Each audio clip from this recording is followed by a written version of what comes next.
Bismillahirrahmanirrahim. Assalamualaikum warahmatullahi wabarakatuh. Gimana teman-teman, apa kabar? Sehat? Waalaikumsalam, baik Kak. Alhamdulillah. Teman-teman, selamat datang. Kali ini saya yang mengisi Bimbi Self Development dengan tema mengenali diri sendiri. Tema dan judulnya mengenali diri sendiri. Tapi sebelum kita masuk ke pembahasan kita ada sedikit diskusi teman-teman. Misalnya teman-teman tersesat. Apa yang akan teman-teman lakukan pertama kali kalau teman-teman tersesat? Gimana teman-teman? Nanya orang. Oke, nanya orang. Boleh bilang langsung, boleh chat. Cari jalan keluar. Gimana? Cari jalan agar Oke, cari jalan. Lagi. Lewat komentar juga nggak apa-apa, kolom chat. Ingat ya, temanya adalah mengenali diri sendiri. Dan sekarang kita diskusi awalnya, apa yang akan kamu lakukan jika kamu tersesat, entah itu di jalan, di kota, di hutan, tak tahu arah jalan pulang, gimana? Oh, yang ada di chat ini saya baca. Bangkit. Oh. Oke, gimana yang lain? Saya tunggu teman-teman responsnya. Karena pelajaran itu dimulai bukan ketika pemateri itu mulai bilang, tapi ketika kita sebagai pendengar itu mulai merespon seperti itu. Aku tenggelam dalam lautan luka dalam. Oke.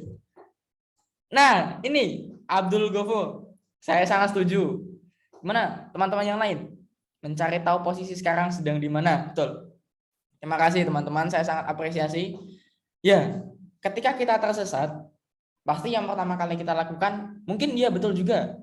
Kita tanya orang, kita cari jalan. Tapi sebelum kita tanya orang pun, pasti yang kita tanyakan adalah mau kemana? Bukan sih, posisi kita sekarang itu awal-awal di mana? Sekarang kita di mana?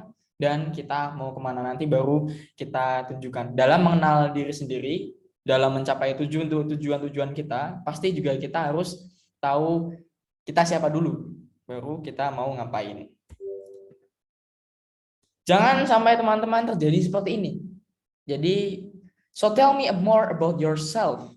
Me trying to remember who I am. Jadi ketika mungkin sedang interview, sedang ditanya orang, siapa sih kamu, coba kenalin apa yang kamu suka gitu. Terus kita mikir-mikir, saya suka apa ya? Saya siapa ya? Gitu. Jangan sampai teman-teman seperti itu, teman-teman. Terus, sebelum kita lanjut ke tentang intisari dari mengenali diri sendiri, kita harus tahu tentang apa itu mengenali diri sendiri dulu. Sebelum tahu tentang siapa diri kita harus tahu tentang proses apa itu mencari tahu siapa diri kita.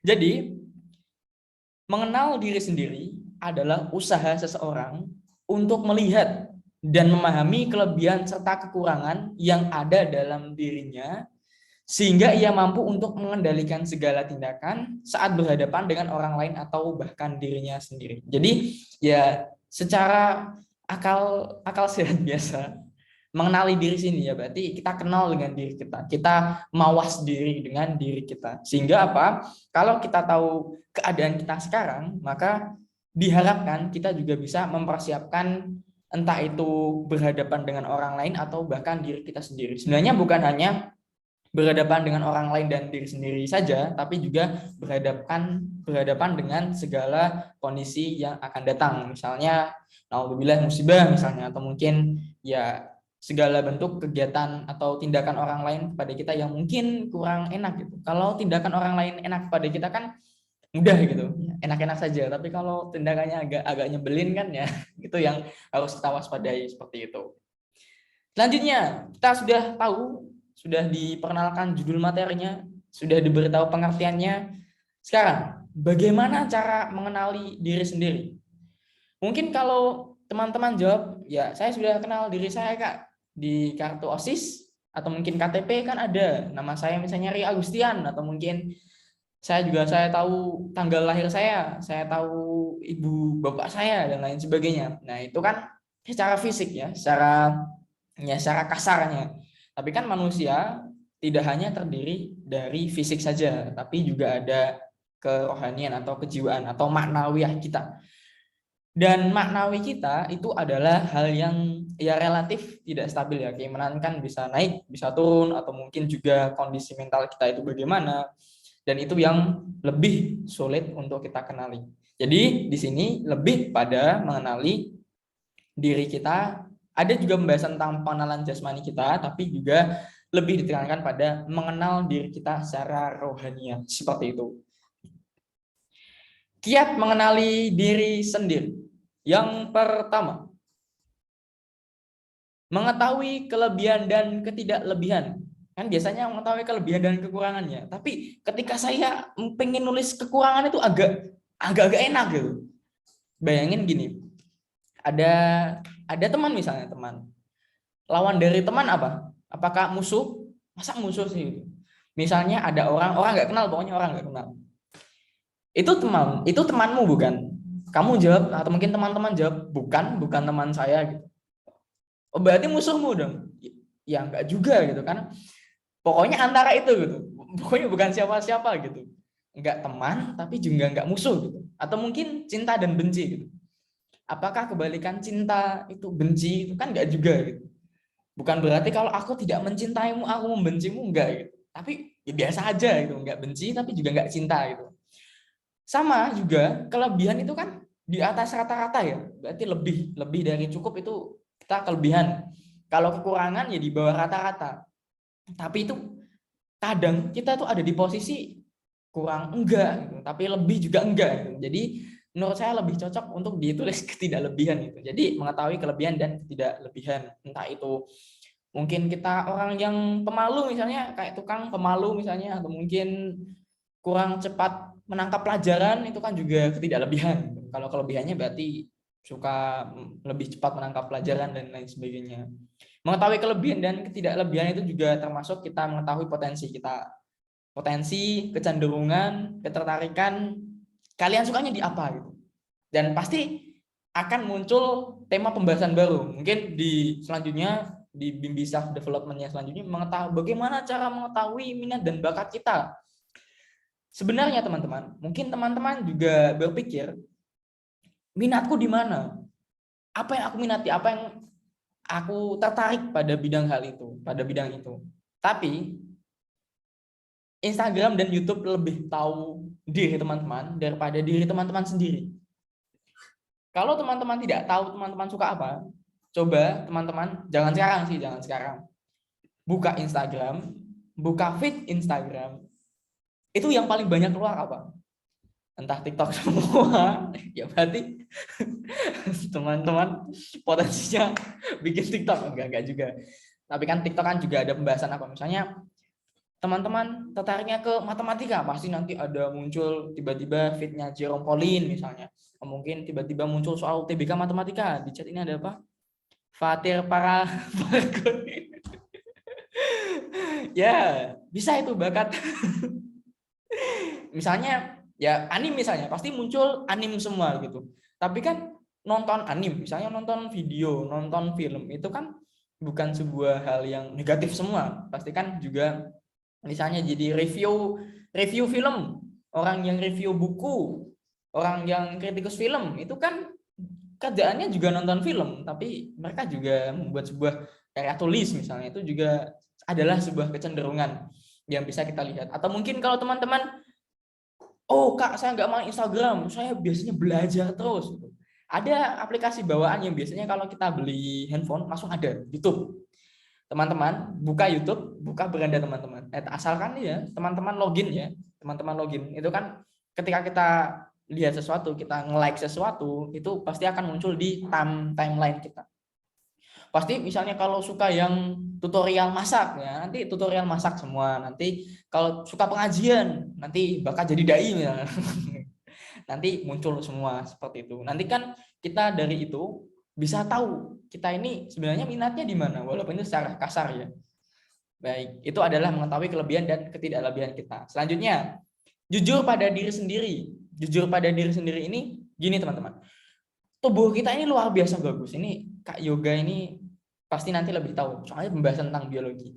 Kalau tubuh kita itu sakit sedikit atau mungkin ada yang salah, itu pasti kita langsung diberitahu. Misalnya batuk, pilek, demam. Itu kan batuk itu kan sebenarnya bukan penyakit, tapi tanda bahwa tubuh kita itu sakit. Tubuh kita itu sakit yang lebih parah gitu, bukan batuknya. Tapi kan orang-orang, oh kamu sakit batuk, malah batuknya yang dihilangin. Padahal kan misalnya batuk adalah tanda bahwa misalnya naudzubillah kena COVID misalnya. Kan salah satu ciri COVID misalnya adalah batuk misalnya. Dan itu adalah salah satu tanda bahwa intinya gini, yang ingin saya sampaikan poinnya adalah bahwa kalau tubuh kita itu ada sesuatu yang tidak baik, ada sesuatu yang salah, tubuh kita tuh langsung bilang, mau sakit A misalnya tiba-tiba demam, tenggorokannya nggak enak atau mungkin pusing, itu adalah ya tanda-tanda ya dari sesuatu yang tidak beres. Itu dari sisi fisik.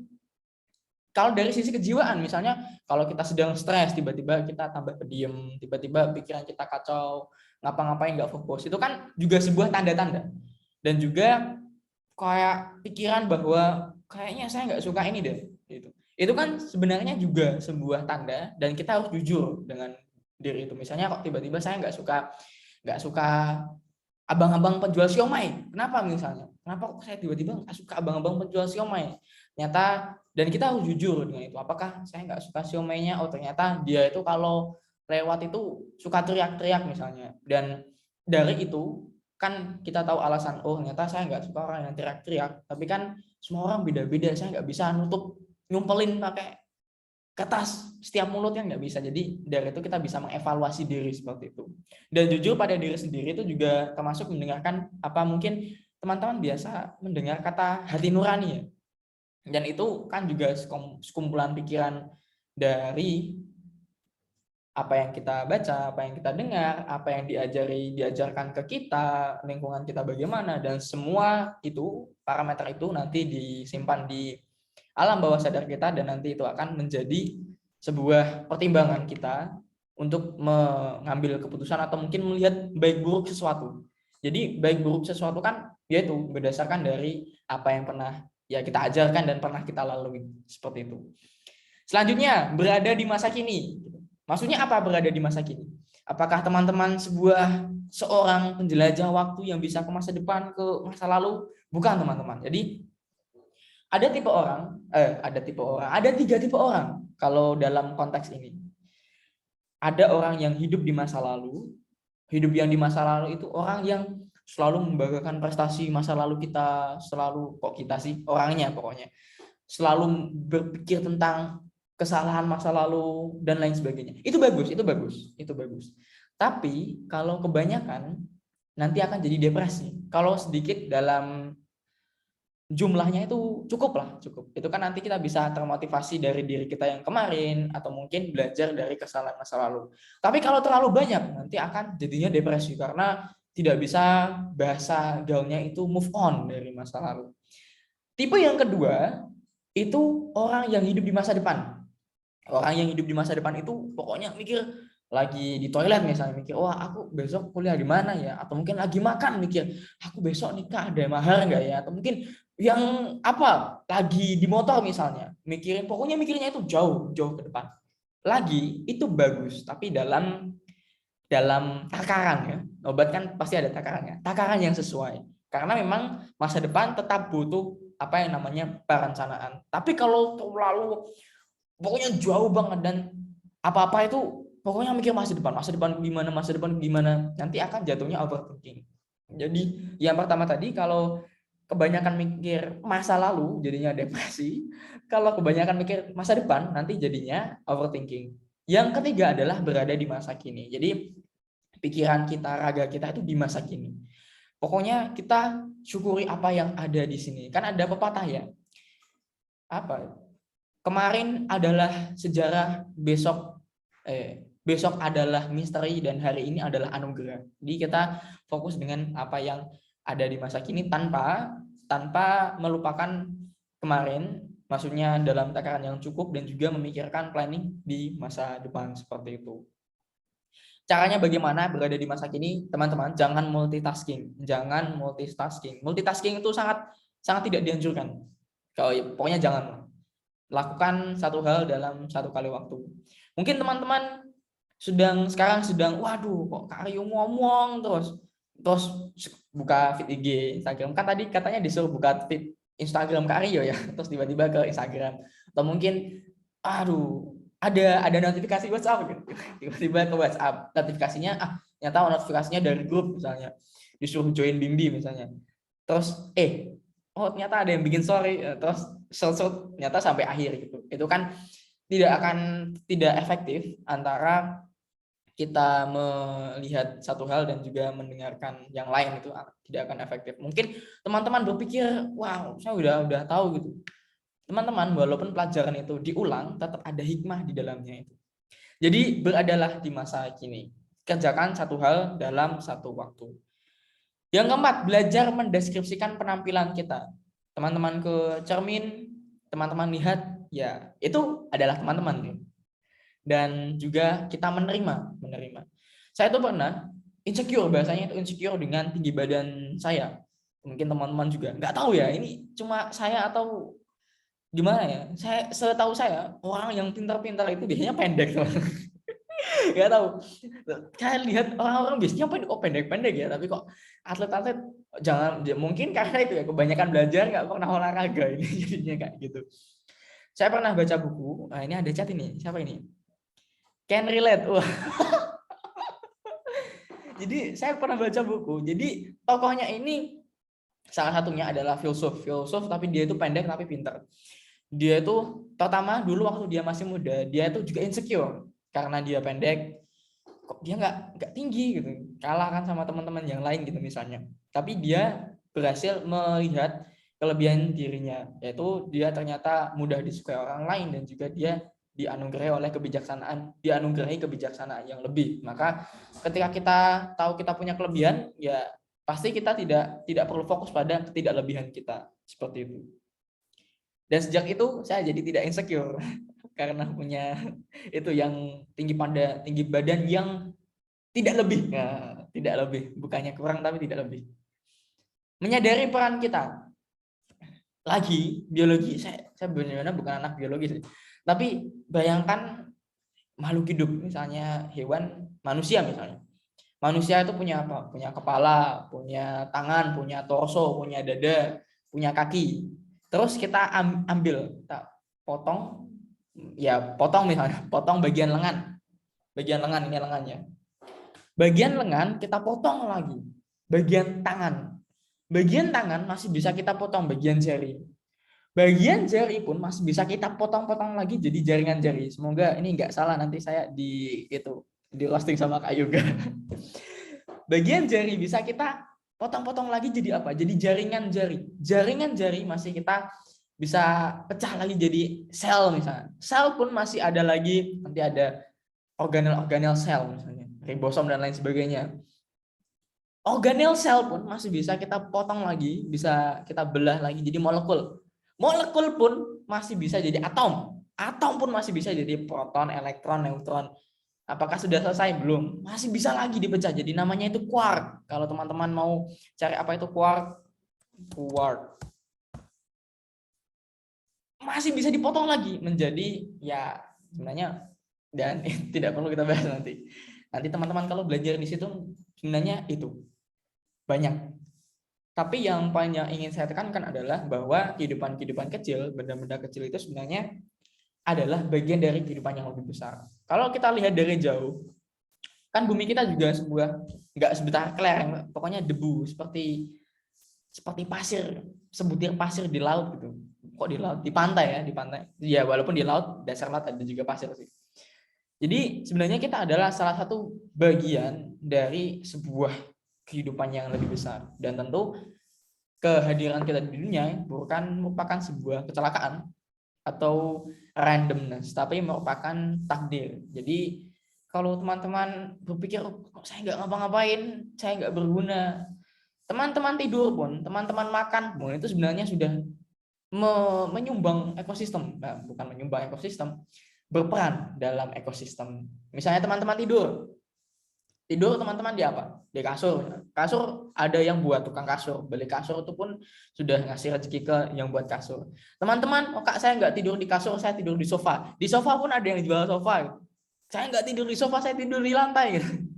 Di lantai pun juga ada yang buat keramik misalnya. Itu kan sebenarnya juga sudah termasuk teman-teman menyumbang kegiatan ekonomi misalnya, walaupun mungkin teman-teman nggak yang beli, tapi ya tetap termasuk. Teman-teman kerjanya cuma makan pun juga kita bisa lihat langsung bahwa ada pedagang makanan. Dan teman-teman juga karena teman-teman makan, terus orang tua teman-teman ya harus beli ya, atau mungkin kakak pembina teman-teman harus masak, atau teman-teman sendiri harus masak, itu kan juga jadi membuat kehidupan tetap berputar. Jadi sebenarnya kita itu berperan, walaupun peran kita tidak kelihatan secara langsung. Kita bukan Pak Jokowi misalnya, kan itu nggak kelihatan seperti itu.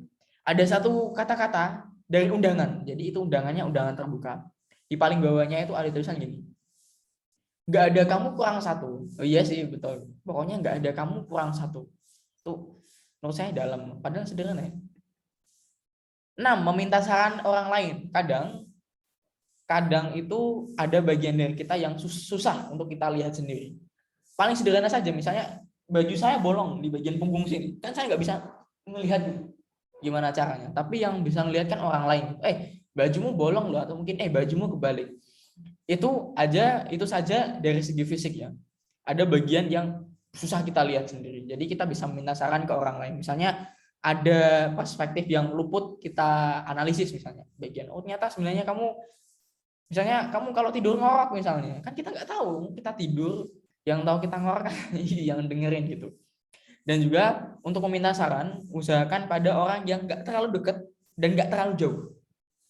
Kalau orangnya terlalu dekat, apalagi ada hubungan yang timbal balik, misalnya kalau kita butuh, orang itu butuh kita, pasti bicaranya itu yang baik-baik tentang kita. Nanti karena bicaranya yang baik-baik tentang kita, nanti jadi informasi yang kita dapat jadi bias atau bias, jadi nggak terlalu tepat.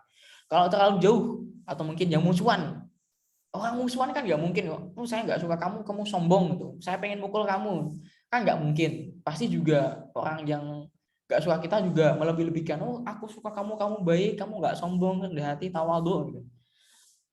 Dan itu juga akan memberikan informasi yang kurang tepat. Tapi kalau orangnya nggak terlalu jauh, nggak terlalu dekat, dan juga kita tidak memberikan sesuatu yang bermanfaat, bukannya nggak memberikan sesuatu yang bermanfaat ya, tidak ada hubungan yang itu, pokoknya memberikan timbal balik yang lebih gitu misalnya, pasti akan memberikan informasi relatif memberikan informasi yang lebih akurat seperti itu. Yang ketujuh, menentukan visi dan misi. Bukan hanya partai politik atau mungkin organisasi, kita juga perlu visi dan misi. Dan kita juga harus mengupdate ilmu kita, teman-teman. Kenapa? Visi dan misi itu bisa jadi seiring waktu akan berubah dengan pengetahuan kita bertambah dan pengalaman kita bertambah. Misalnya, dulu waktu saya TK pengen jadi presiden misalnya, tapi waktu SD, ternyata kok presiden kayaknya agak susah deh. Ternyata saya ingin jadi misalnya admin Instagram misalnya, kok ternyata admin Instagram kerjanya 24 jam misalnya. Terus saya pengen jadi PNS misalnya, ternyata PNS kok lingkungannya tidak mendukung misalnya. Terus teman-teman ketemu orang-orang yang berpengalaman, cerita tentang pekerjaannya, itu kan juga mengupdate pengetahuan teman-teman. Dan juga visi misi teman-teman mungkin bisa jadi konsisten adalah hal yang bagus, tapi ketika kita melihat sesuatu yang lebih baik, tentu kita akan baik dalam hal yang baik keseluruhan, bukan hanya sekedar baik untuk kita, tapi juga mungkin secara agama dan juga sosial seperti itu. Selanjutnya, mengikuti tes kepribadian. Mungkin teman-teman sudah melakukan 1-7, tapi juga tidak tahu siapa teman-teman. Di internet tes kepribadian itu banyak sekali. Teman-teman tulis saja tes kepribadian, nanti akan muncul banyak sekali. Dan itu mungkin teman-teman bilang bahwa itu nggak akurat, itu kurang menggambarkan saya misalnya. Ya teman-teman, itu bukan salah satu cara. Kembali lagi kan ini ada 1-8 ya. Itu bisa menjadi salah satu insight dari teman-teman untuk teman-teman seperti itu. Lalu selanjutnya adalah manfaat mengenali diri sendiri. Yang pertama adalah mudah mengupgrade diri. Kembali lagi ke waktu kita tersesat, bukan waktu kita tersesat ya. Di awal-awal kan kita mengandai-andaikan bahwa kita itu tersesat, bukan kita tersesat. Nanti jadinya pemuda tersesat. Ketika kita tersesat, kita sudah tahu kan tadi 1-8 itu mengetahui, mengenali diri kita siapa. Sekarang waktunya menggunakan pengetahuan itu untuk apa gitu. Kita sudah tersesat, malah sudah tersesat. Kita tersesat, kita tahu posisi kita. Sekarang setelah kita tahu posisi kita mau ngapain? Kita mau kemana? Oh, saya di titik A, saya mau ke B misalnya. Setelah kita tahu mau ke B, maka akan lebih mudah kita mau kemana dan naik apa gitu. Nah, ini naik apa caranya gimana? Bayangkan gini, saya nggak tahu mau kemana, tapi saya pengen ke Malang. Ya, apakah Malang itu beda pulau? Apakah saya di pulau yang sama atau saya malah di negara lain gitu? Itu kan lebih susah. Atau mungkin saya dari Semarang mau ke nggak tahu gitu. Itu lebih aneh. Mau ke nggak tahu coba. Lebih parah lagi, kita nggak tahu di mana, nggak tahu mau kemana. Tapi pokoknya saya mau menaik kereta gitu. Udah nggak tahu di mana, nggak tahu mau kemana, pokoknya mau naik kereta gitu. Itu kan lebih aneh. Jadi kita harus tahu posisi kita di mana, kita mau kemana, tujuan kita apa, dan cara kita ke tujuan itu bagaimana. Kalau kita tahu itu ketiganya, maka kita akan lebih mudah mengupgrade diri. Seperti itu. Selanjutnya, lebih mencintai diri. Ketika kita mengenal diri kita, tahu kelebihan kita, ketidaklebihan kita, maka kita lebih mudah untuk mencintai diri kita. Kita nggak akan mudah untuk, saya nggak bisa apa-apa, saya nggak bisa itu, nggak bisa ini. Jangan katakan tidak bisa, jangan katakanlah belum bisa. Yang ketiga, lebih mudah bersyukur. Mungkin kalau kita tidak mengenal diri kita, tidak melihat bahwa tangan kita ada 2, enggak 3, kenapa kok mata saya 2, enggak 4 gitu. Kita akan lebih mudah bersyukur. Yang 4, mudah mencari dan menentukan solusi. Sama ketika kita diandaikan tersesat, kita tahu di mana, kita tahu mau kemana, maka akan lebih mudah kita tahu untuk cara kita naik apa, caranya bagaimana. Oh, dari Semarang ke Malang kayaknya bisa naik kereta. Oh, mungkin bisa naik bis, bisa naik motor, dan lain sebagainya. Yang kelima, mampu membaur dengan lingkungan sekitar. Maksudnya adalah beradaptasi. Ketika kita mengetahui diri kita, ketika kita bisa bersiap dengan apa yang terjadi di masa depan, maka kita akan lebih mudah membaur dengan lingkungan sekitar atau beradaptasi dengan lingkungan sekitar. Yang keenam, mampu menentukan pilihan dan tujuan hidup. Sama seperti tadi, kita tahu apa yang kita sukai, apa yang kita bisa, nanti kita akan lebih mudah menentukan pilihan dalam jangka yang singkat. Misalnya bukan pilihan universitas S3 misalnya, itu kan jauh, tapi pilihan hidup sehari-hari, bagaimana kita mengambil keputusan, dan juga tujuan hidup yang memang itu berdampak besar bagi kita. Misalnya saya mau memutuskan untuk kuliah di mana, itu kan sesuatu keputusan yang cukup besar dalam hidup kita. Yang ketujuh ada jadi lebih tahu potensi diri. Ya, karena memang di awal tadi kita memang harus mengetahui kelebihan dan ketidaklebihan kita. Dan yang kedelapan, lebih menghargai dan memahami perspektif orang.